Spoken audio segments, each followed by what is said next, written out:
I appreciate the opportunity to talk to you today about high-power fiber lasers, and in particular about advanced material processing enabled by programmable or tunable beam quality.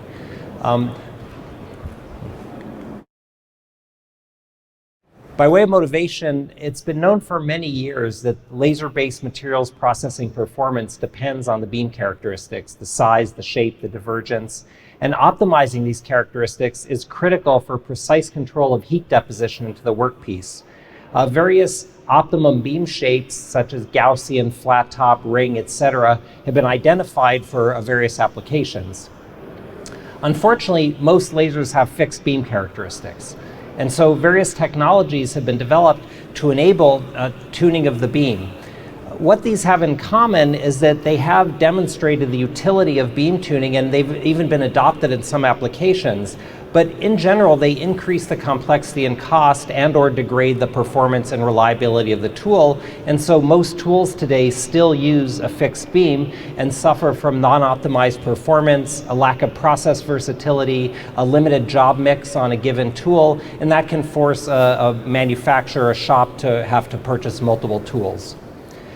So we took a fresh look at this problem and developed a new all-fiber technology known as Corona that enables rapid tuning of the beam characteristics directly from the fiber laser. I'm going to show you a video of high-power beams with a CMOS camera out of a fiber laser, and it starts with a standard 100 micron spot. You see there, and then goes to 200 microns. This is a 200 micron ring, a 300 micron ring, a thinner ring, etc. A key point is these beam changes are done all in fiber. There are no free space optics involved. Also, 100% of the laser power is available in all of the beam shapes. I don't have time in this talk to go into the details of how it works. We could talk about that after, but you can kind of see what's going on. In this case, the feeding fiber has a central 100 micron core. It's surrounded by a 200 micron ring-shaped core, and that's surrounded by a 300 micron ring-shaped core. And we get the different beam shapes by varying the partitioning of the laser into these different guiding regions. So they're not multiple lasers going into the different regions. It's one laser output whose partitioning is varied. The switching among these shapes is very fast, less than 25 milliseconds. Being all fiber, the technology is highly reliable. We've done accelerated life tests with more than 20 million beam changes with no change in performance. And like any fiber laser, the power scaling is limited only by silica fiber. It's important to point out that this is not a single product. It's actually a very versatile platform, and a wide range of beam specs are available with different fiber designs. And as you'll see, we're able to make these various optimized beam shapes that I mentioned. The technology is now in several product families. The first was introduced in 2018, a multimode design known as CFX. The initial product had a beam diameter that could be tuned between 100 and 350 microns, so a 10x dynamic range in beam area. And as you can see from those near-field images, we can get various flat top and ring-shaped beams. This is currently available up to 15 kilowatts, and as you'll see, it's been incorporated into high-performance cutting tools by leading tool integrators. More recently, at the end of 2020, we introduced the single-mode version known as AFX. Here we've got a central single-mode core and a surrounding 40 micron ring, and the beam is partitioned between the core and the ring. The corresponding beam diameter goes from 15 to 45 microns, so again a 10x dynamic range in beam area. The m² values vary from near 1 for the single mode beam and up to 5 for the largest ring beam. So the ring beam, of course, is multi-mode, but this is still excellent beam quality, and so you have a very large depth of field or process window for all of the different settings. In fact, the Rayleigh range, or depth of focus, is larger for the ring beam than for the single mode beam. So you retain one of these important benefits of single mode lasers, which is a large process window. This product is currently available up to 1.2 kilowatts, and it's enabling high productivity additive manufacturing tools. With that, let's actually talk about the applications for this technology. We'll start with metal cutting, which is the largest industrial application of lasers, with laser revenues of over $2 billion annually. I think, as most people here know, this area was really pioneered by CO2 lasers, but over the last many years, fiber lasers have displaced CO2 lasers in most cutting tools because they have a combination of performance and practical advantages that essentially translate to a lower cost per part. It's conventional to categorize metal cutting in different ways, first by the assist gas, nitrogen and oxygen, and also by the material thickness. And here the dividing line isn't really a law of physics, but a reasonable value would be about 6 millimeters between a thin sheet and thick plate. Fiber lasers rapidly displace CO2 lasers in 3 out of these 4 quadrants, but CO2 lasers actually maintain an advantage in a very important quadrant, and that's oxygen cutting of thick plate, primarily mild steel, which is a very important application. And the reason CO2 lasers retain an advantage is illustrated here. This is a 25 millimeter mild steel cut with a standard 100 micron fiber laser beam. And you can see the terrible edge quality. It's very rough, not perpendicular. And this dross, this re-solidified material at the bottom, sort of welds the part back into the skeleton so it doesn't drop out reliably. And that precludes sort of automated 24/7 lights out operation. So this is the first problem we wanted to address with CFX. So this is the same part, and now here it is cut with the large ring-shaped beam of CFX. And you can just visually see the much better edge quality. In fact, the surface roughness measures out to be a factor of 3 improved, and the dross is now not present, so you get reliable part drop, and you get these benefits with no reduction in speed. If anything, CFX is about 5% faster. So these were results from our apps lab. Here's some results from HK, the largest tool integrator in Korea, and they make both CO2 and fiber laser tools. So they compared the performance, in this case on 20 millimeter mild steel, with a 4 kilowatt CFX and CO2 lasers. And you see the parts look very similar. In fact, they measure out to be identical in terms of roughness, perpendicularity, and cutting speed. And so what you're seeing here is CFX is giving CO2-like edge quality, but maintaining all the other benefits of fiber lasers, and in fact has a larger process window than standard fiber lasers. HK also investigated whether they could get a similar improvement simply by using more laser power. So here's the same part cut with 50% more laser power, 6 kilowatts, and although you get a modest 10% speed improvement, the roughness degrades by 60 to 70%. So this is sort of a theme we'll see coming up again and again, that sort of not all photons are created equal. You don't just want to throw more power at the part, you want to deliver that power in a much more optimized format, and that's of course exactly what CFX allows you to do.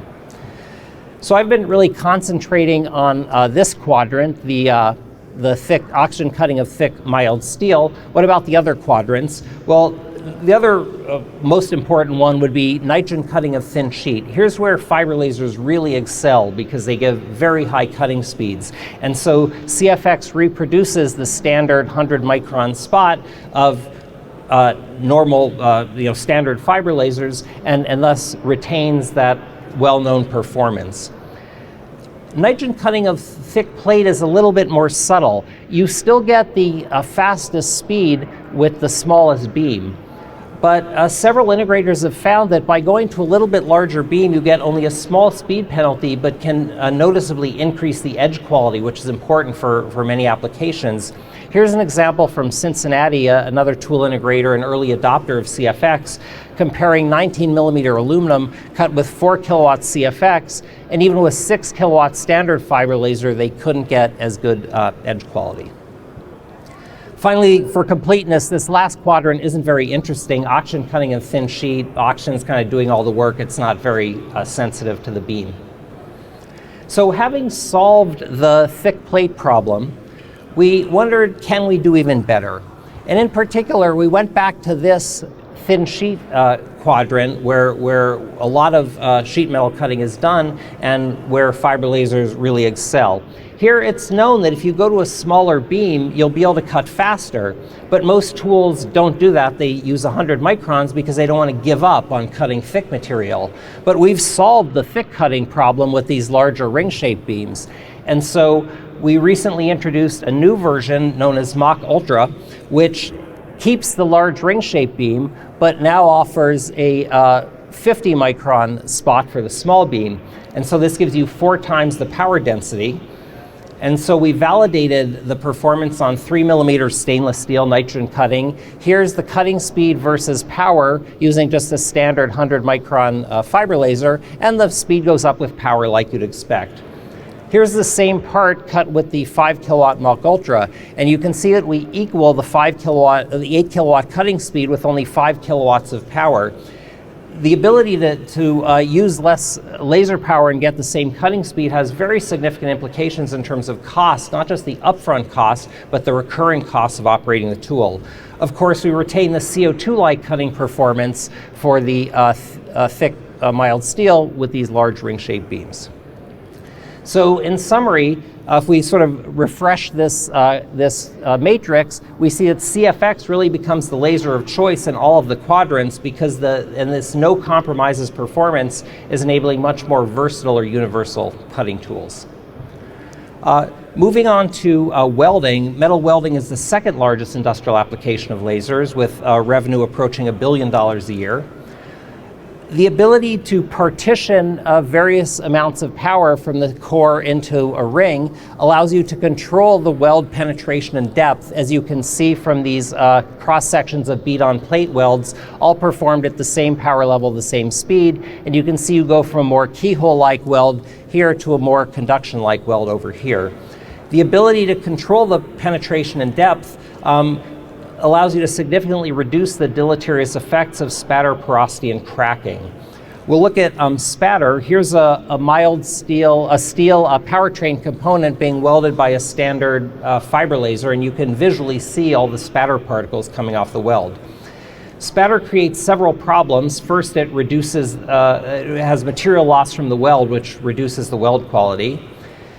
The spatter particles have to go somewhere, and they can contaminate the finished part, which requires post-processing and can also cause latent failures. Or they can contaminate the surrounding fixtures, nozzles, etc., which increases the need for consumable tooling and the frequency of maintenance, which drives up costs and reduces uptime.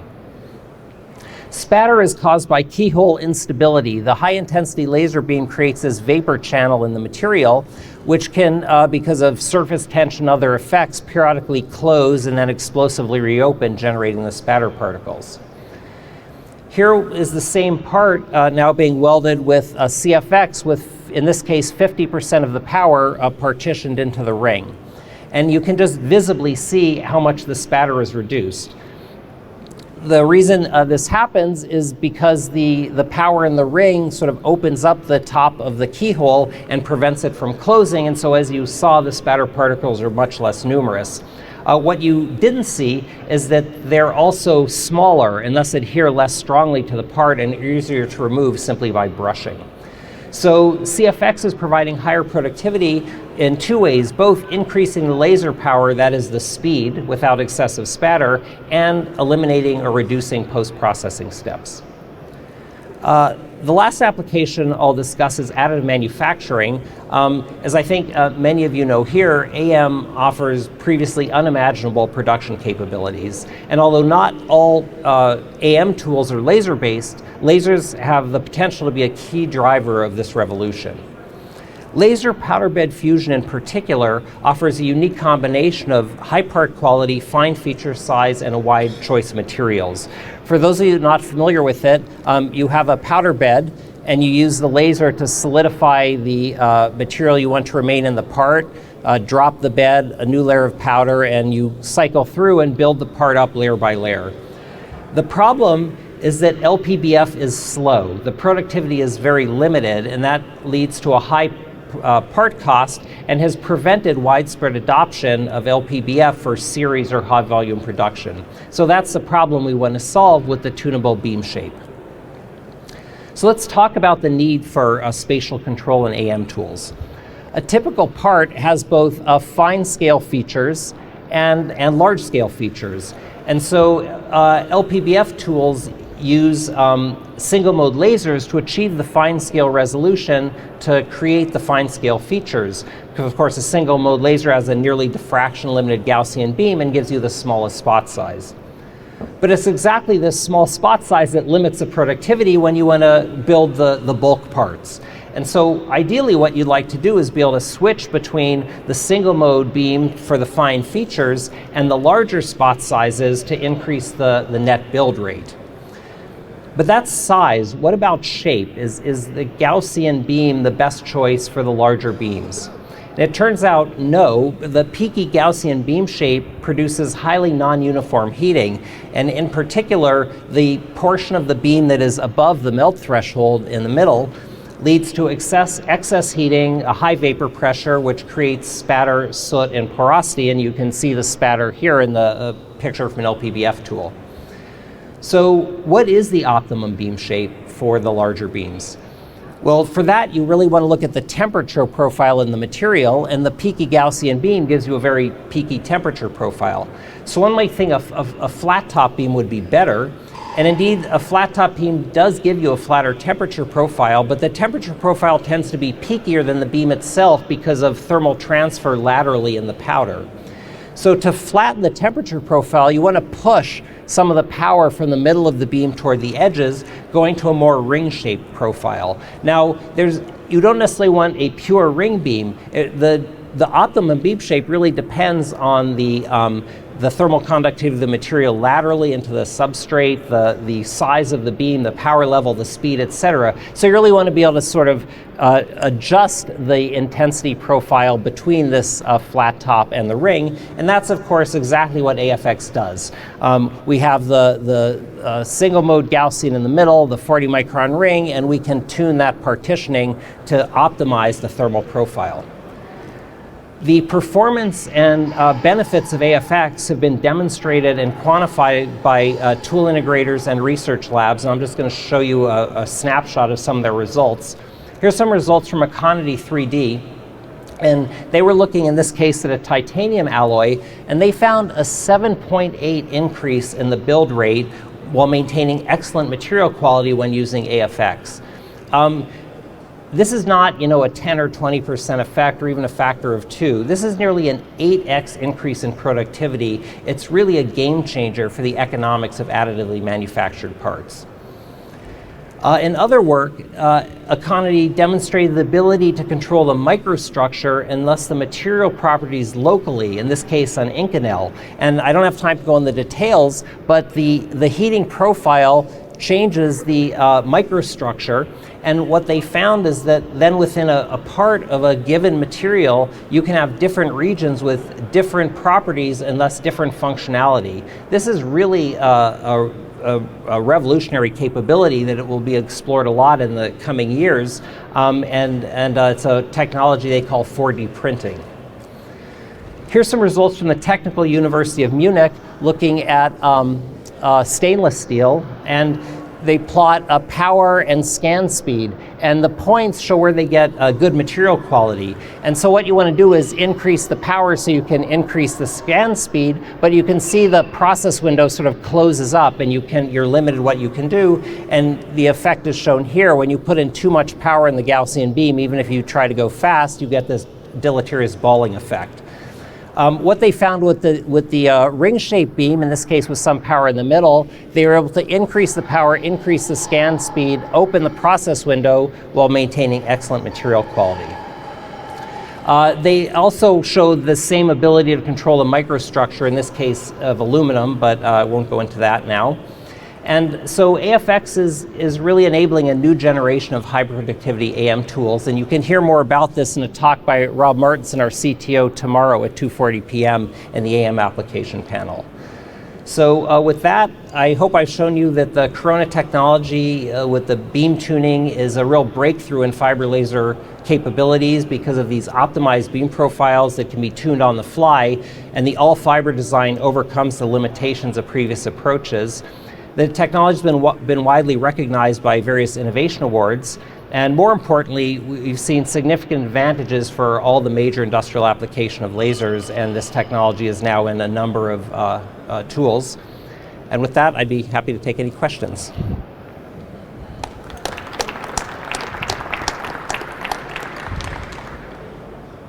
We should spend time for a few. You showed all kinds of cylindrically symmetric beam patterns. Is there opportunity for more exotic shapes, lines, or quadrupole looking? Have you looked at that? Yeah, that's a really good question. The shapes we get just depend on the shape of the waveguide. So if we made a waveguide with a crescent shape or some other shape that's not cylindrically symmetric, then yes, you would, as you tune the beam into that region, you would get that shape.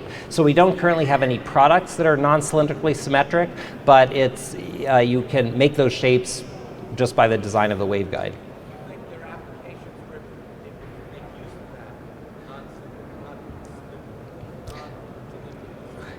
Yeah, the question was, are there applications for non-cylindrically symmetric beams? There are. Most of the applications we're currently targeting, want to be sort of agnostic on whether they're moving in X and Y or forwards or backwards, and so they actually want cylindrical symmetry and do not like asymmetric beams. But there are applications that are directional that do like non-symmetric beams. And actually, an example that comes up is in brazing, and they're lasers that have a spot and then two small spots near it that are sort of for the cleaning process, and so they're sort of unidirectional for brazing, but there's an example of a non-cylindrically symmetric beam that is used in industry.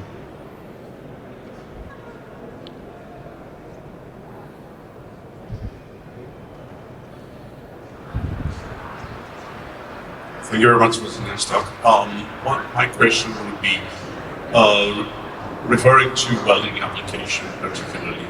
How flexibly can you tailor the power distribution between, let's say, central core and the ring? Are you to a certain extent limited? This would be my first part of the question. And the second one, you mentioned you have an OLED fiber technology. Is this possible to have pluggability of your fibers or use it with multiple beam outputs for multiplexing, high utilization? Okay, to take your second question, we don't currently offer a fiber-to-fiber switch that transmits this beam shape. It's certainly possible, and in fact, of course, in a bright line, a beam is switched into a fiber, from free space that has a core and a ring, and so one could image this shape, say you have a particular shape, you could image that over into a core and a ring and transmit it. Of course, you'd have to take into account tolerances of, free space alignment and brightness conservation and all that, but it could be done. We don't currently offer that, but there's no reason that it can't be, which is not something we've prioritized currently.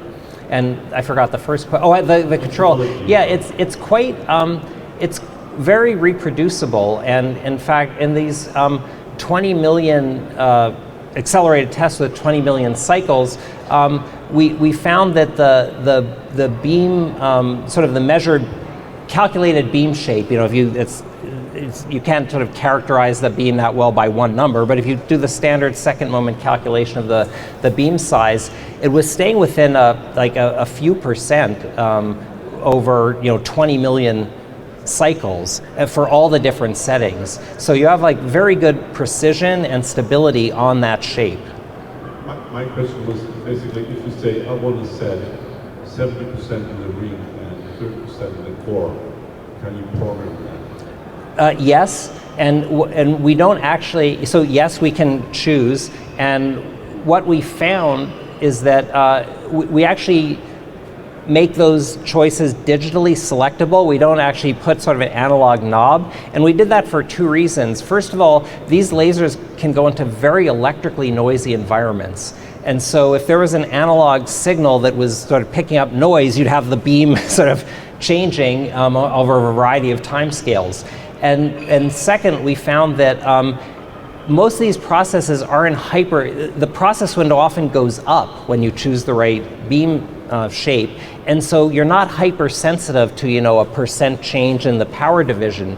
And so giving that knob actually it can slow down process optimization. So what we give is a certain number of digitally selectable beam shapes, and that both speeds up the process optimization and makes them stable. But we can choose what those are, and we can choose the number depending on the application.